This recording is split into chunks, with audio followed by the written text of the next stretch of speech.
Okay, so I'm here with Decky McAleenan. You're going to be fighting on the 4th of November in London for Cage Warriors. Obviously, this is going to be, you're going to be your 14th pro fight? Yeah. Yeah, so I just want to go back to the start, how you got into MMA and why. Fighting's just sort of always been something that I've done. Growing up the area I grew up in, you sort of had to be able to look after yourself. My dad, he got me into training whenever I think I was 8. Whenever I started with karate. He done nearly every form of fighting done it that there was back whenever he was younger, and then karate was the first thing that I took to. Actually, it was my uncle got me into it first, then I broke my wrist whenever I was younger, and my dad got me back. A year or two later, he got me back to start sort of training full time and started competing and stuff with it then, so I did. And then moving on from karate, like with when MMA was coming up, because you were in the game quite a while, about 12 years or so, like, and then MMA wasn't what it is now. What made you go towards MMA? Because it was slightly frowned upon, but it wasn't what it is today. Well, whenever I was 18, I fought over in Japan. It was the first time fighting well, it wasn't the first time fighting that far away from home. It was the first time fighting in Japan anyway. And the sport had changed so much, karate had changed so much that it turned into near enough like a game of tag. You just sort of, as long as you tapped the other person, it was no longer a fight. Yeah. And politics had an awful lot to do with who won fights. So after that day, I decided that I was going to do something more fight related. That like if I can't stop the fight, if I can't win the fight myself, then it doesn't matter what the judges think. That's my problem. And whenever I came home, I was picking between boxing and MMA. The more I looked into boxing, it's probably more corrupt than karate was. So because there's a lot more money involved in boxing. So then I looked at an MMA and thought to myself that if you can't stop an MMA fight, that you don't deserve to win it. Like, you know, you've any amount of ways of winning the fight. Sorry. So if I can't win it as an amateur in 9 minutes, well, if I can't stop you, I don't deserve to win. Yeah, so you're one of the people who don't want to leave it to the judges, obviously, because you see it, you're seeing it a lot now as well, especially in the likes of UFC. There's a lot of decisions that, like, you look at them and go, what they're looking, especially because they brought in a new criteria, and it's like some people still go off the old criteria. I think I've seen that at a few shows. But you talked about being in Japan there. Like, how many different countries has MMA taken you so far in your career? MMA hasn't. Well, I suppose I was talking before. I've been to Brazil training. I've been to America, back and forth to America training. I have been, and just really fighting around. I don't think I've fought that far. I think I've only been over in the UK. But throughout the years of training and fighting, I've been all over the world. Like, I think the only place I haven't been to was like the continent of Australia. I've been everywhere else training and competing. Like.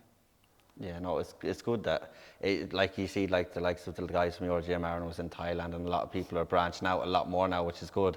Talk us through, obviously, your amateur career. When I came across the record, I thought to myself, that probably isn't right, because you've been around a long time. It's like 5-1 on Tapology. How many fights do you reckon you had?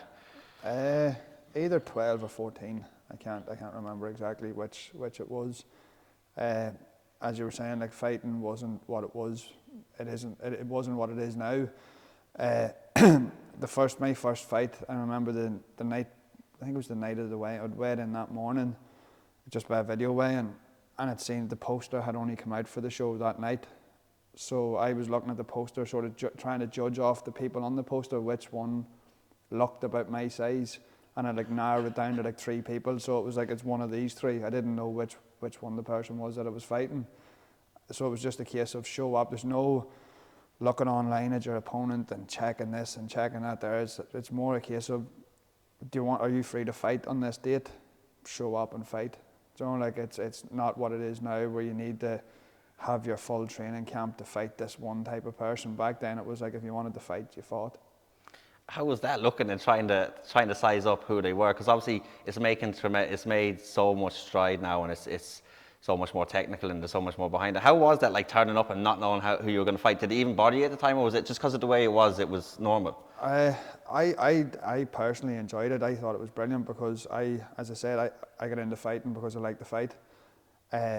So like my warm up, because the fight kept getting pushed back on the night, my warm up went on for like 2.5, 3 hours. And I remember my game plan was just, whenever I found out who it was just go. Don't like, there's no game plan as such, but it was kind of a case of like whenever that referee says fight, I'm not 100% sure what I'm getting myself in for. So I'm just going to make sure I hammer him. I don't give a shite what he thinks he can do. I'm just going to beat him before he beats me. Like. Yeah, especially amateur, because that's one I talk to a lot of amateurs. You're better off going in trying to implement your own game, aren't you, rather than trying to look at someone. But like leading up to that fight, let's say, obviously you'd competed in karate and other things, but like leading up to your amateur debut, what was that kind of like? Was there any nerves or anything, or were you just excited to get it done? No, as I said, I just it's what I wanted to do. Like I enjoyed the whole process of it. Like the gym back then, the gym wasn't what it is now either. Like there was no beginners, there was no anything. So you were getting beat up an awful lot. So getting to go in against someone that's meant to be your own level makes it an awful lot easier. So like I didn't care who or what was in front of me. I was going out to beat someone up, like the fight and the win. Don't think there was nothing else in it or to it. Like back then, it was kind of a case of if you fight to win and that's it. You don't fight for anything else. Like it wasn't trying to win on points, wasn't trying to do anything. I'm just going out to try and hurt you badly. Like. Yeah, going out trying to get to finish, going out not knowing your opponent as well, not trying to pad records, which you see a lot of now, especially nowadays. Like so, but through your amateur career, like obviously when you started 12 years ago, like is there any stories or anything from then? Like, because I was told like years ago, we've talked to a couple of people from back then and said like it was the Wild West. I heard of a story where I think your man's name was Joe Clark. He walked to the cage and someone said to him, "This has to be a pro fight now as opponent." And then they went in and they done it as pro. It literally happened at the side of the cage. Like, have you any stories or anything like that? Like, no. Joe was pro by the time he was before me again. Then so he was whenever I had started.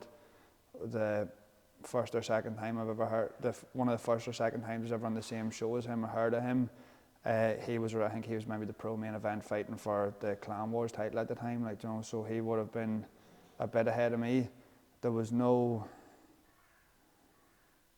madness. No madness. Just everything went to plan. Like, if I was meant to fight someone in particular, that's near enough. That's what happened. Like, and it happened under whatever rules set. Like, the rules were good back then. There was you weren't allowed to elbow and you weren't allowed to heel hook as amateur. That was, you were allowed knees to the head. You were allowed to fight as such. Like, there was less rules to it. Like, and there was a lot less. The level of grappling in Ireland wasn't that good, so there was a lot less holding down. Like, and just stalemates, like people were out to fight, like. Yeah, obviously, like the grappling has improved like tremendously, especially like the likes of your gym, and there's a couple of other gyms that are quite like have high standards. Like you, towards the end of your amateur career, from what I could see from things, you were on a bit of a run. I think it was like a 5 or 6 win streak or something like that. And I think you were in the tournaments as well. Like, what was the tournaments like? Talk us through them, because they're coming back now. Again here. So what was it like to fight in a tournament like that, a one-night tournament? It was brilliant. I think whenever I found out about the tournament, I was actually over in Japan again. That was the second time in Japan. And I think it was maybe 2 or 3 weeks that Sebastian had asked, did I want to do this? He had 2 fights in one night, and it was up a weight group. And I was like, yeah, forget it. At that stage, it was towards the end. I'd won my first amateur fight, lost the second, won the third, lost the fourth. And then it was sort of going the same way the karate was going for me.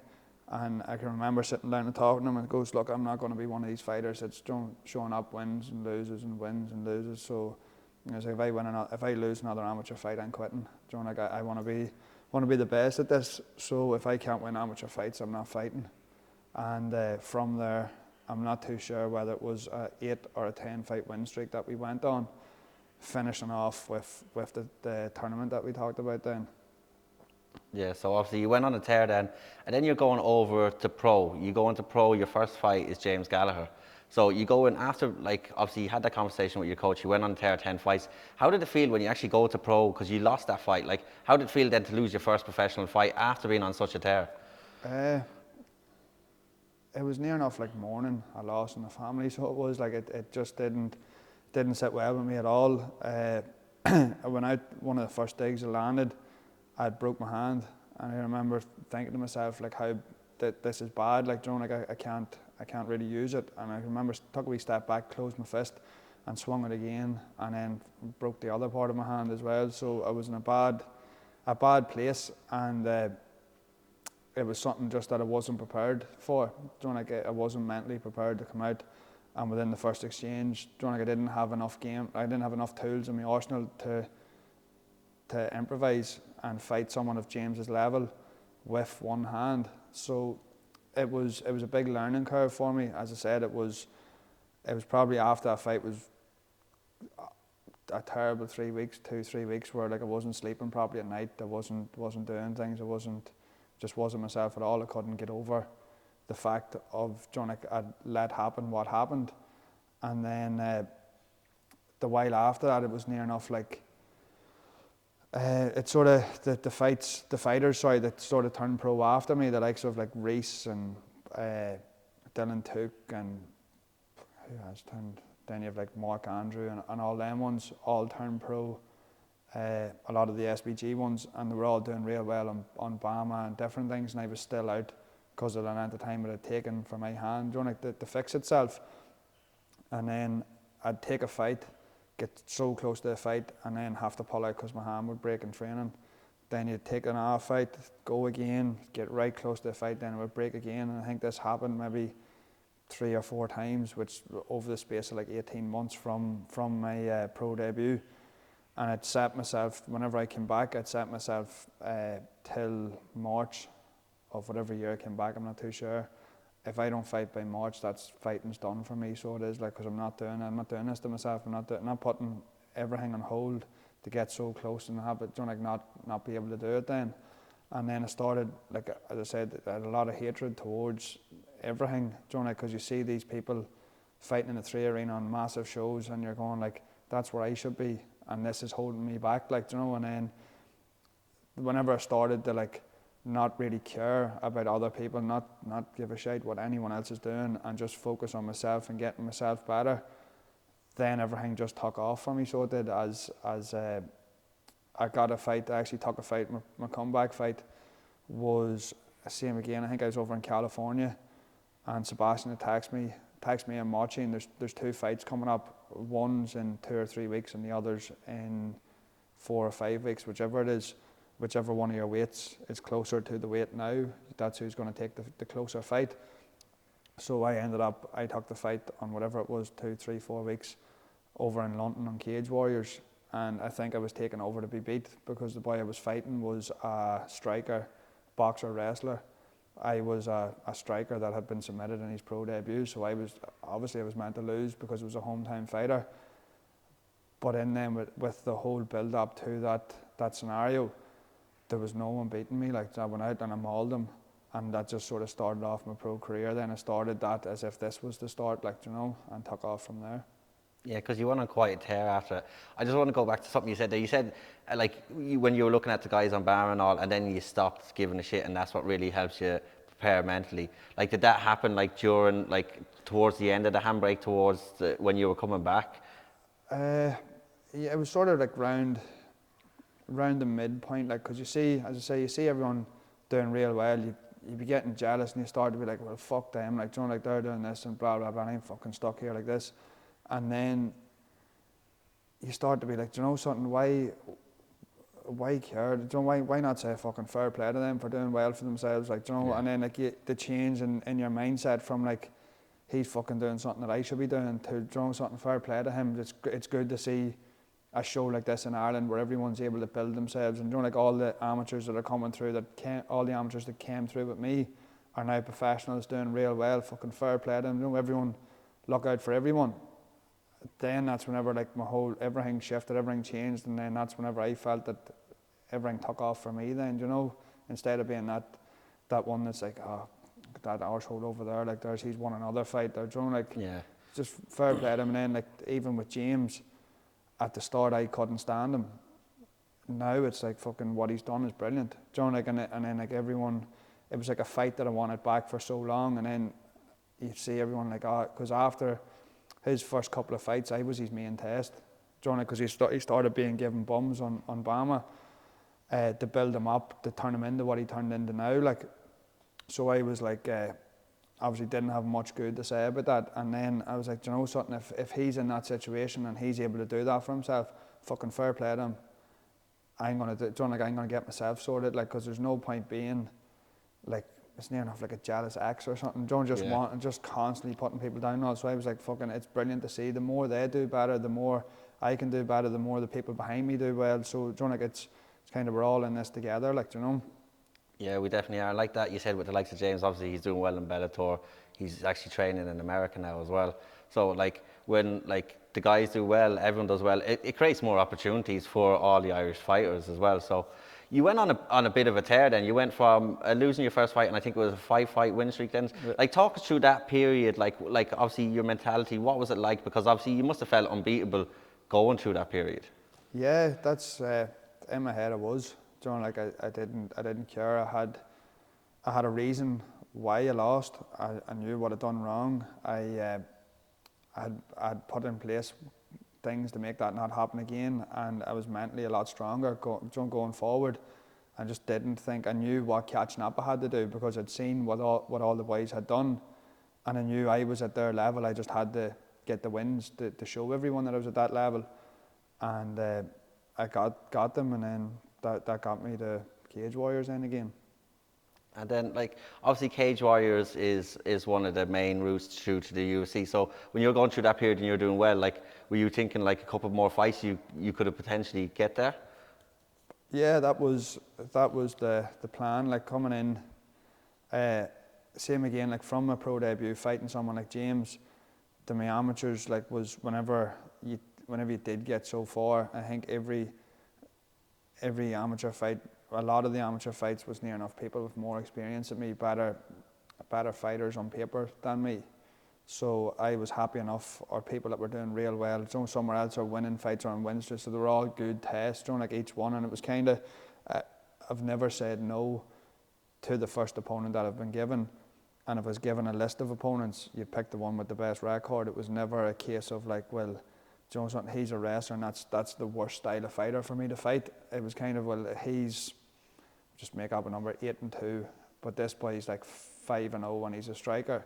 But the 8-2 is a wrestler. Give me the wrestler that's going to give me the hardest test, and that's the way that we worked it pretty much. And then I got to Cage Warriors, and then that's what bit me in the arse. I was offered a boy, I think I was 5-1. I was offered a fighter, decent striker that was 3-1 at the time, and it's offered someone else that was maybe doing like 5-3.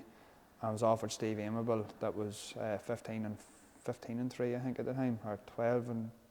I was up around big numbers anyway. Yeah. And that's the fighter I picked, because he was the one that would have got more recognition for myself. And on the night he came out with a solid game plan and like stuck to a game plan. Didn't win the fight, but by no means whatsoever. But he was able to hold me down enough to get the points, to win on points. Any damage that was done, any shots that were landed were all by me. I hurt him badly in the first exchange. He tied that himself, and he said from there he was just holding on to give me no space, and he was able to stick to his game plan and win. And then that's where sort of leaves me now, where I've taken the hardest fights possible. And I've said it, like in the build-up, I'm going to go out and make sure and look after my career, but it's just something that I can't do. It's give me the best fighter and I'll fight them. Like I'll say, like, I'll take 1 or 2 fights to build myself back up, and I'll do this, then they offer you someone that has a real good record, or like a dangerous fight, and I'm like, yeah, fuck it, give me him. I'd rather do that there and give me something to get up and train in the morning than fighting some dud just to put a win on my record.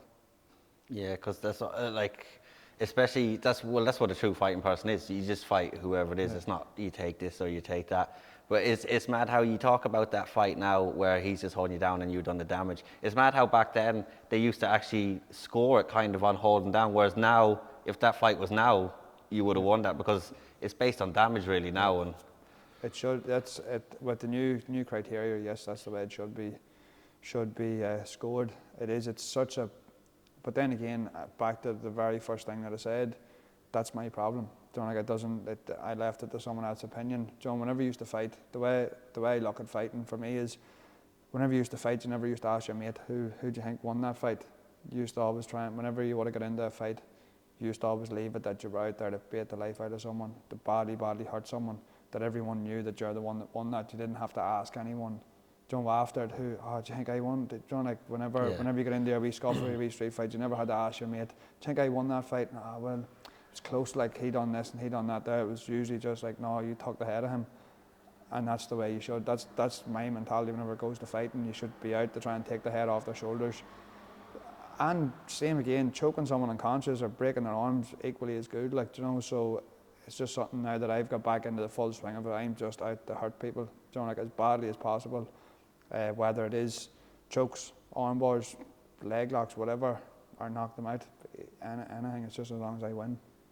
Yeah, no, so obviously you're coming back with the killer instinct for this fight. It's going to be on the 4th of November. I can't wait for that fight because it's been a while since I last seen you. Since kind of the fight win streak, it's kind of been up and down. I think it was 2 losses, then 2 wins. Yeah. What's that like going through? Because you said there earlier, like at your amateur fight, when you didn't want to be winning and losing like that. So, like now, how does it feel? Like, is your mindset stronger to be in a position like that? Yeah, there's, like, first of all, you get caught up and believe in your own hype. I come in fighting the Amable thinking I've 1 more win, 2 more wins, and that's I'm fighting for the world title, and then I'm gone. And then gone on to the UFC, like, you know, and you're looking too far ahead, and you don't like, you forget about what you should be doing. Then you come in and you're playing catch up, and then you get the 2 losses.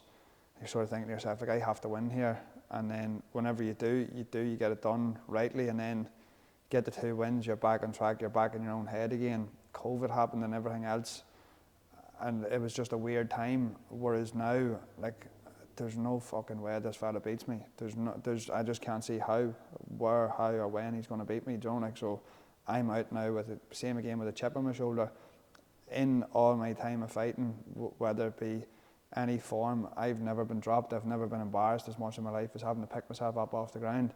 No one's doing that to me again. So, like, that has properly lit the fire under your arse to say, like, it's time to fuck up, it's time to start winning again, like. Yeah, because I think I'd spoken to you around that time and you had said, like, even in a street fight or anything, you've never been dropped or you've never been rocked in your life. So, like, talk us through, like, that first time happening in a fight. Like, I wouldn't say it's embarrassing because it happens in a fight. Obviously, I'm not a fighter, so I can't understand your mentality. But like, how did that feel in your head? Because it was quite a serious knockout as well. Like, you had issues then after with your eye, I think, was it? Yeah. Like, same. He still didn't knock me out. I was still fully awake. He switched off the button. I just lost power and face planted. But I can remember hitting the ground. I remember the conversation with myself to get myself back to my feet. The doctors came in, whatever else came in. And I was like, boys, I'll talk to you out the back. My fucking family's sitting here. I'm not sitting like a gobshite on the floor, trying to tell you that I'm okay and everything. I'm getting up to show them I'm okay. And that's me. I'll see you out the back. Like, you know, it was a serious injury. Tobias caught a lovely shot, hit me right in the eyeball, damaged nerves behind my eye, busted blood vessels in behind my eye. And then you show your true mentality there. You're going to try and grab on and just try and survive, or are you going to go out in your shield? And unfortunately, it's going out in your shield is the way I'll fight. And I went forward, took a knee in the face, which broke my cheekbone, and then a couple of shots, and I lifted my head to try and throw back and got 2 in the chin, and that was that then. Fucking hit the ground. I remember going face down. I remember sliding out, thinking to myself, "You may get the fuck up here, because this is ridiculous. Like, it's embarrassing. Get up off the ground now." And then, as I said, by the time the referee stopped the fight, got back up, and that was that. Then my head was clear again. But there was no way from the first shot landed. It took me 2 or 3 weeks before I could actually move my eye from left to right. So there's no way I was recovering in the fight. Like, you know, especially with the style of fight. As I said, the way I wasn't going to play it safe and try and survive. I was in the fight to fight, like, you know. So I think it only could have went one way, especially against a fighter like him. You know, like, it just wasn't my night. Yeah, and then, like, with that injury and then that happening, obviously you have a partner, you have kids, you have family. Like, were they, like, worried about you? Was there any but obviously you're coming back to fight. Like, was there any of the, like, worry about you going back fighting after that happened? this is what I do, so there's no point in worrying. You know, like I took whatever measure needed done to make sure I was fit and healthy again before I got back properly training. I'd done whatever else that needed done to whatever the doctor said, whatever rest and recovery was needed, whatever was done, and that's just needed done. I don't really care. Like, you know, they know what I do. They know what I've signed up for. So that's that. Like. Yeah, so you're going to be going over to London. Just talk to us about Cage Warriors, because I listened to an interview, I think it was with the lads at Severe, and you were talking about, like, you think your chances for the UFC now are probably gone. Like, what's your plan now is to go for the title in Cage Warriors, get that run back on again. What's it like fighting in Cage Warriors? How do they like to fight for, and like what are your experiences from it? I've nothing but good things to say about Cage Warriors, from the matchmaking, like, to the way the show's run, to the way you're looked after. Everything's just all positive from them for me. Like, my plan is, like, as I said, that Cage Warriors world title is the way to the UFC, but with the sort of ratio of my record and my age, the UFC probably is, like, call a spade, it probably is gone now. I'm getting too old. I'm still young, I'm still fresh, but for the way the sport's going, the UFC is not going to be taking someone in that's 30, you know, like, with a split record. So my goal is get that belt and then get someone that's going to start paying me. You know, like, whether it be, I don't know wherever, whenever coming in as a Cage Warriors world champion to any other organisation is a big thing, like. So that's my goal, to get that belt first. Yeah, because Cage Warriors is held in such high esteem, obviously. Yep. It's probably the top, if not one of the top promotions on the European scene. Like, look at who's come through there to go into a different place. So, like, come with that, with your opponent coming up, you said, like, there's no chance you beat him, like, you're back, the fire's lit again. Like, have you looked at him, like, how, because we were talking earlier about game planning, and for amateur, you just kind of went in, fought whoever you did, there's no game plan. How much game planning goes into a pro fight, and how much of that actually comes off in the fight? There does be bits and pieces. So there does. I find, like, I'd be more, like, I'm not a textbook fighter. I learned how to fight by fighting. You know, like, I don't need to do too much. Thinking on the spot and making the right decisions at the right time is how I fight. Put a million game plans in place and do this and do that, I'm going to lose. You know, like, it's not, my head's going to be thinking too much instead of just reacting to what's happening. I have watched him fight. I've done whatever. I've seen the fights, seen the opponents. He hasn't fought anyone like me. No one near the level that I'm at. No one near the skill set that I'm at. And it's going to be, this is like my first fight in Cage Warriors. Whenever I took the person that was too experienced, the only difference is I'm not like my first opponent. I'm out to hurt people. So I'm going to finish him. Yeah, you're not going to hold him down. You're going to go for the finish. No, I'm going to finish him. And with, like, because with the style of fighting, you've had some crazy finishes over your time. Do you want to talk to us about any in particular that stand out, that you really remember? There was the fights that stand out to me. The tournament is one that I liked, because it was one where I just sort of didn't give a shit. I remember actually the first fight went out before us, and two good fighters went out, and the fella I thought that was going to win didn't, but I didn't know that at the time. I remember going, like, right, Decky, you're going to be coming out, we'll come back and get you whenever it's ready to go. The first fight's just in the cage, and then about 2 seconds later they come back, right, Decky, you're ready to go. And I said, what the fuck? And then he goes, yeah, that was the first round. He submitted him in like 30 or 40 seconds. And I remember going, oh shit.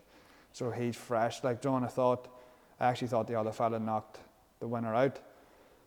I was like, what happened? He's like, oh, Carl submitted him. So I was like, fuck, right, I wasn't expecting that at all. So then I remember saying, like, I don't know what I'm going to do here, because I have a tough test, a good striker.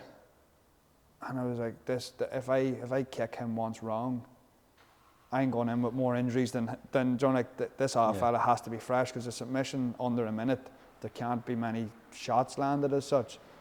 And I remember just saying, fuck it, just go. Just see what happens, go out. And lucky enough, within the first bit of the exchange, I was able to land a good shot, and then that saved me. So that was like a quick turnaround there as well, and then got to the final, and it was the same again. I actually was able to get the striking stoppage over someone, the better striker, and was able to submit the fella then in the final. So I was happy with that, and I thought it was time to turn pro. Then probably what's like sort of pushed me back up to where I should be as a pro was the knockout in the Canal Court against Gustav. It was something we'd drilled, something we'd seen that he'd done, and first round was just getting the feel of the fight, seeing what mistakes he made, and then the second round was going for the finish, and just managed to land the flying knee, which then sort of went viral and put my name back up there. Yeah, that finish, that gets shown a lot recently. That was the last fight in Nuri until you brought... No, there was one. Oh, was there? There was one more after that. Damien Rooney, he was making he was retiring on this fight, so he was. So they were giving me the Cage Warriors title, or not the Cage Warriors, sorry, the Cage Legacy title fight, and same again, like the opponents were offered in, they were taking in a boy. His only loss was to Mads Bernal. He was 8-1, on the verge of going to the UFC, whatever else. And I was like, oh, give me him. I guess the fellow will fight for the title, like. And then he got like a split decision loss on a bad call, and pulled out a couple of weeks before the show. So then from there, I think we went through a rake of opponents anyway. There were it came, I think there was 4 in the space of like Wednesday to Wednesday from of the fight, like. And a French fella took the fight. Then it wasn't the level of opponent that was needed, but on 3 days you can't really, so you have to take anyone. He was still dangerous. I think he was coming off a knockout win, but he just wasn't at that level. Do you know what I mean? That was the last one. That was massive. That was in the sports centre, and that's what sort of made me think of running my own promotion in the town. Whenever I realised what sort of way there is of doing things, what sort of support there is in the town for me and for the other fighters. And whenever then I went to Cage Warriors, no one was for coming back to Newry, because the way I look at it is, if I was to sell a couple of 100 tickets for the Newry show, then obviously someone like Cage Legacy is going to come back and they're going to stick. Then the amateurs on the card as well, or like the pros that were below me, because it's their hometown, but they're not going to come back if that main ticket seller's not there. It's too risky. Yeah. Like, it's sort of you're guaranteed to sell your tickets by putting me on the show in Newry, and then after that you get your other couple of 100 tickets sold by everyone else. So I was thinking, like, if I just make this show and get like the best fighters in Ireland fighting the best fighters in Ireland, like best amateurs, so everyone's sort of developing their career, and then I just put a rake of the boys from the gym on it.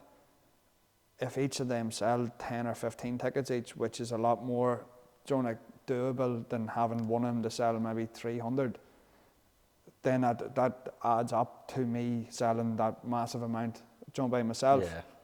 So that was the whole idea for the show, was to get our boys fights in Newry, keep fights happening in Newry, grow the sport here, get more people, more shows in Newry, more people on the off chance find it, and then more people go training. So it's like a circle that was happening, and then that's where the show came from. It actually took off, and it's got I think we're coming up to our 5th show, and like the credit that the show has got, the response from like every club and everything else, it's not a show where you get a title shot if you win, you get a title shot if you sell 100 tickets. It's a show that you get a title shot if you win 2 or 3 fights on it, and you're one of the best in the country. It's not how many tickets are you going to sell me, right? Well, do you want a title shot? That's got nothing got to do with it. If you sell like it's one of the fellas that was fought maybe 2 or 3 times in the show, and within them 2 or 3 times, I don't think he sold 10 tickets, and he's fighting for a title. That's because he has beat and proven himself to be that good and be like that title shot, like that's where he should be. I don't think politics should play in it. As I said, throughout my career, I've seen it too much, Whereas my show isn't for like Team Torres fighters getting handy fights just to pad their record, because it's going to do them no favours turning pro. Like, and then whenever you turn pro, obviously the first couple of fights, you want to build yourself, test yourself against a good striker, test yourself against a good grappler, test yourself against someone that's decent all round, and then sort of put it all together. So you're used to sticking to your game plans, you're used to doing whatever, and then you know how to win fights. So then whenever you get to the bigger stage, get them on to like the likes of Cage Warriors or wherever else to make their money, that they're able to stick to plans and beat people then. Yeah, get the early steps in and kind of get a feel for it, because obviously there's the rule changes to pro, and then I'd say the feelings and stuff like that. So when, like, I'll actually go back to that. Like, when you went from amateur to pro, did it feel any different? Like leading up to camp or anything, did it get more intense? Was there any more nerves? No. I stopped. I think I was training, started training September time. I quit my job in December to train full time. And that's what I decided I was doing then, just quit my job, signed on the dole, and was in the gym just the whole time. Anytime, like, if Sebastian was taking a PT, I was the dummy for the PT. If Damien was doing his strength conditioning, I'd do strength conditioning with him. So I was getting like extra weight training in by training with him. I was getting extra jiu-jitsu in by just being a dummy because I was there. I was getting, if Sebastian had a boxing PT, because he was fighting at the time, if he needed a round or two off, I get 2 or 3 rounds, like on pads with the boxing coach. If something happened, I was just always there and just taking what I could get, and then it ended up turning into something that worked out, like, So I took the risk, and it started to pay off, like. Yeah. So that's what, like, I like what you said there about, because I seen it, I think on the last Your Fighting Championship, like, that, like, the fight so much. That's what your fighters could have went 0-8, I think, in one show, and I think one of them was 50-50 last time. Like said, it's better matching them like that for the pro. And I like your attitude and the way you run it as well, because like that, I've got loads of feedback from fighters saying they love fighting on your show, because one, they're not getting hassled for tickets, and two, like that, if you've been on the show, that's when you're going to get shot. You're not just going to come in off not fighting at the show and get it. So, like, how have you found, like, obviously you started it during COVID as well. So, like, talk about the difficulties of trying to put together everything in that, because obviously your first time doing it, you would have been around it, but trying to do it for the first time during COVID must have been a difficult task. It was, because I got cancelled, I think, 3 or 4 times, and then it was actually Sebastian had said, look, do we need something for the fighters? And then I was talking to friends of mine that own the conditioning place that I train in, and I'd sort of run the idea past them of doing like a pay-per-view stream.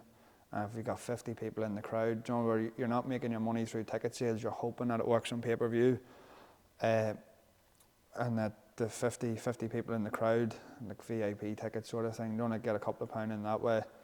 And then you have the venue was going to be a case of, it was so big and empty that you could block bits off, so that if another rule or restriction came in, that if we had to have like bits cordoned off, that there's 2 fighters warming up and there's 2 in the cage, and you sort of circle round where you had 2 fighters getting ready, 2 about to go and 2 fighting, because you could have them down here, up here, and then in the cage. I can just circle around and then get them out.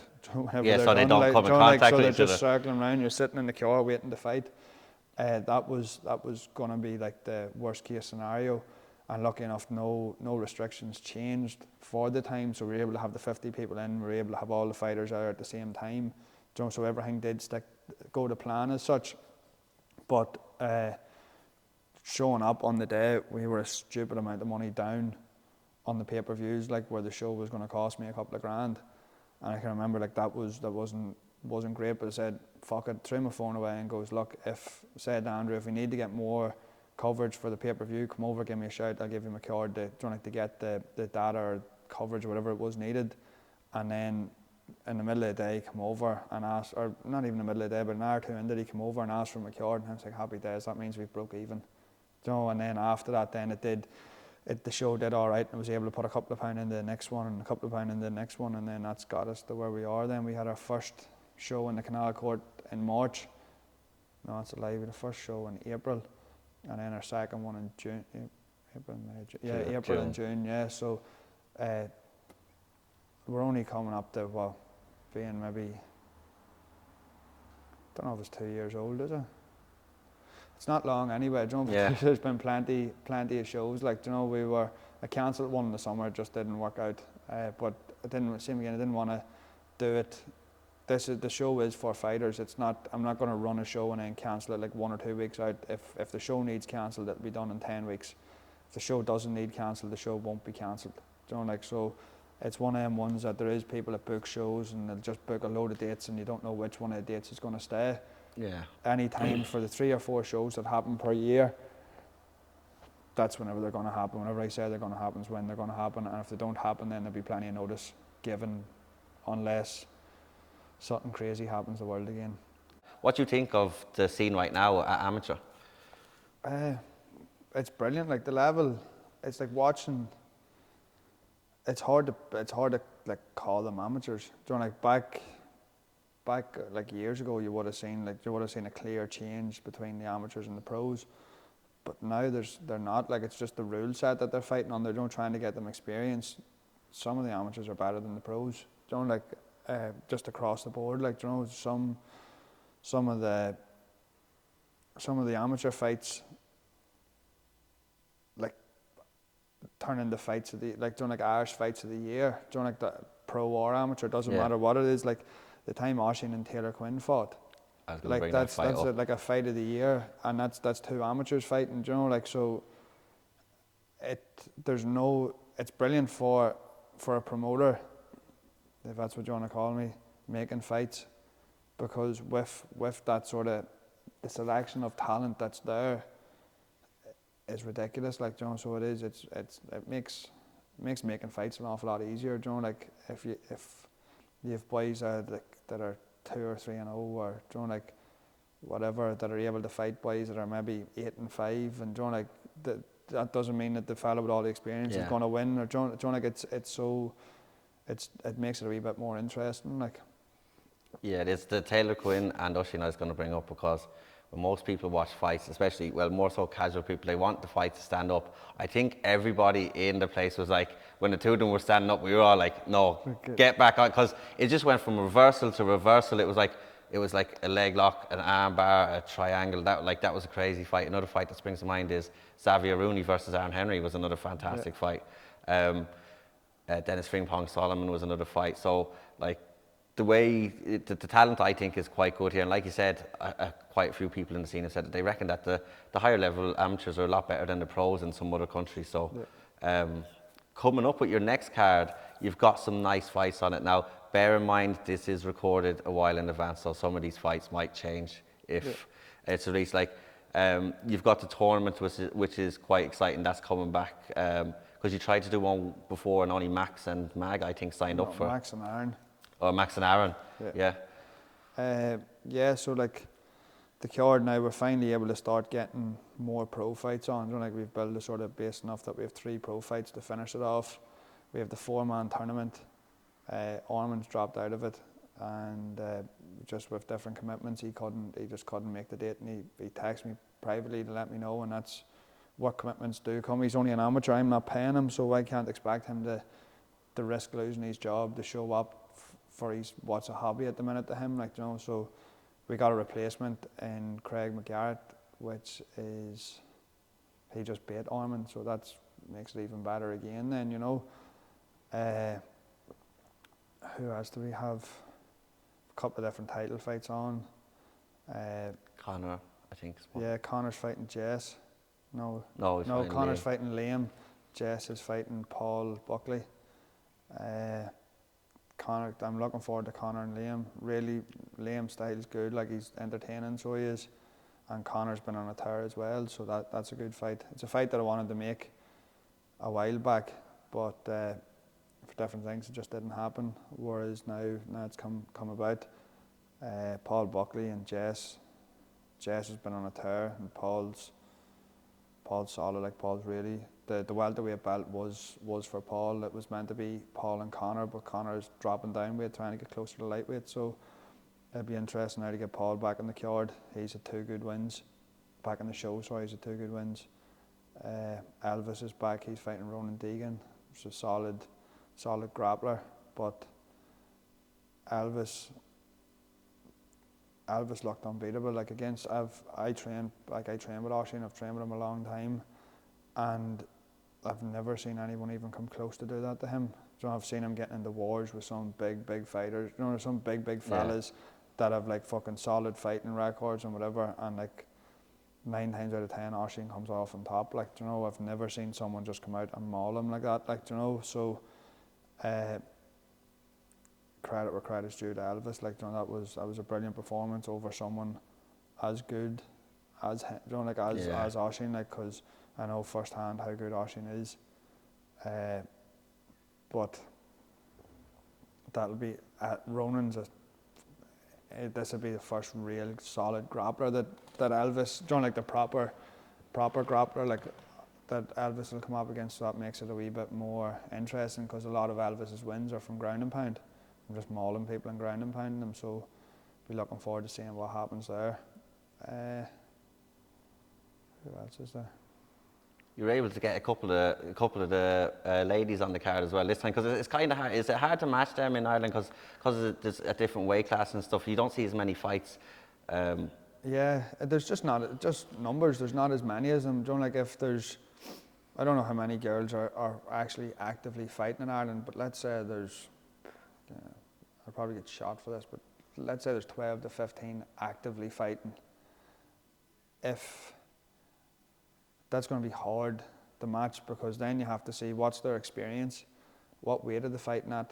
Like there's so many more. Whereas like fellas, you'll near enough get that amount of people in one group. Yeah.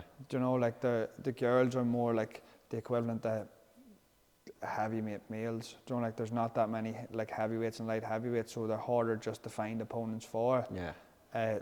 Just down to numbers. But Sarah, I think she's been on the show now twice, maybe. She's been on the 2 shows in the Canal Court. Yeah, she's been on twice.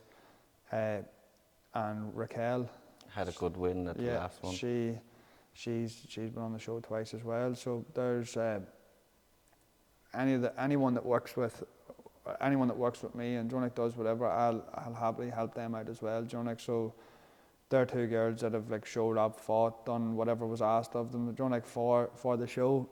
And there's more than welcome to come back anytime they want, like, and like if any time you make the show, first of all you have to look after the people that have looked after me. Without the fighters, there's no show. So like, if I was just to say, like, for talk's sake, if there's a girl comes along that sells more tickets than Sarah or Raquel, say, and I'm not going to match her now, I'm going to match this girl because she's going to sell me more tickets, that the show won't be too long crumbling, because you'll eventually run out of people like that. So I think if I look after everyone, then they'll look after you, like, they're sort of like, so if we're in this together, whereas here's your platform to fight, go wherever else you want to fight as well. If you get a fight somewhere else, take that there, and hopefully you come out of it unscathed. It's an amateur thing, I'm not paying you, so I can't expect you to be there.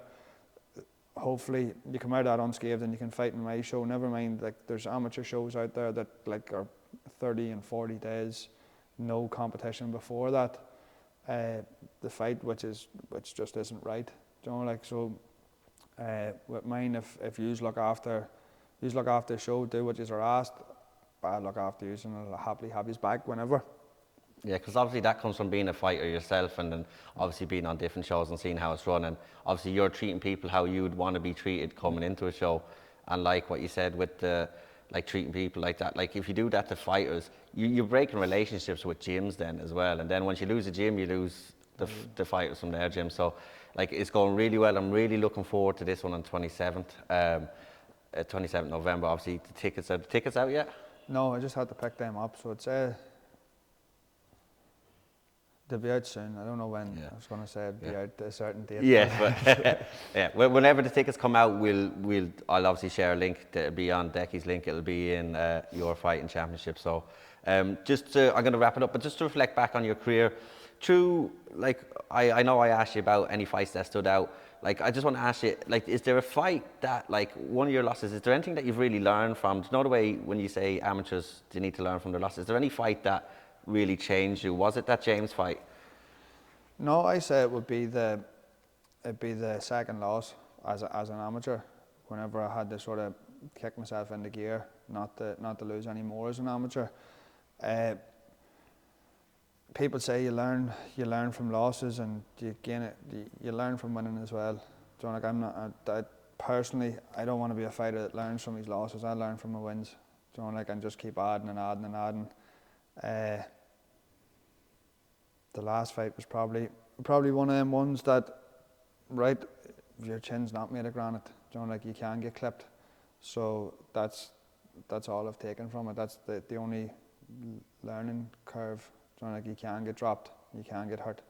So in them 12 to 14 amateur fights, in my 13, 12 pro fights as well, and K1 fights, karate match, whatever, it's the first time I was hurt. You know, like, so that's the first time someone's actually hit me and I've been like, this has done a bit of damage.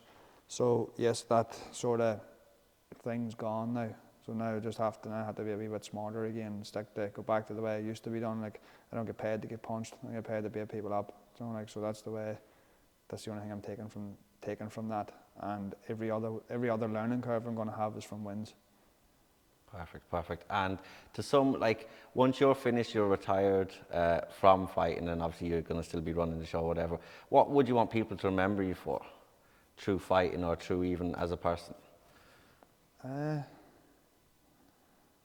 People are very quick to forget. So just as long as I stay happy and true to myself, don't like and do. I get in this here to fight the best fighters, and I'm going to show up and fight, whether people care or people don't care. Doesn't really bother me. You know, like, as long as I know myself, I didn't shit it and run away from one fight, or, you know, I took the hardest challenge that it was given, and at this stage I was given this boy on whatever notice, and I didn't. You know, like, I stepped up and I fought that fella. That's what it's about for me. As I said, people are very, very quick to forget and very, very quick to jump on the bandwagon. So as long as I'm happy, my ones are happy, my mates, you know, like, my family and my mates all sort of, I can say, like, yeah, fucking Decky did do this here, and he gave it a good go, and he done whatever, and he put everything into it. That's all that matters. Whatever the casual outsider says, as I said, half of them will probably hate you just for doing what you're enjoying doing. So the other half will jump on the bandwagon when you're doing well, but the same boys will jump straight back off it as soon as something happens, like. Yeah, because it is quite. It's a very what have you done for me lately sport. Yeah. If your last wins, which is quite sad, considering a lot of these people who are like that have never fought in their life and don't understand what you go through on a daily. Yeah. Never mind, like, they just see the fight at the time, they don't see the years that you've put into this. I'm gonna let you go. I want to thank you so much for your time. I've really enjoyed this talk. Thank you, buddy. Thanks very much. We'll see each other again soon. Very soon, yeah.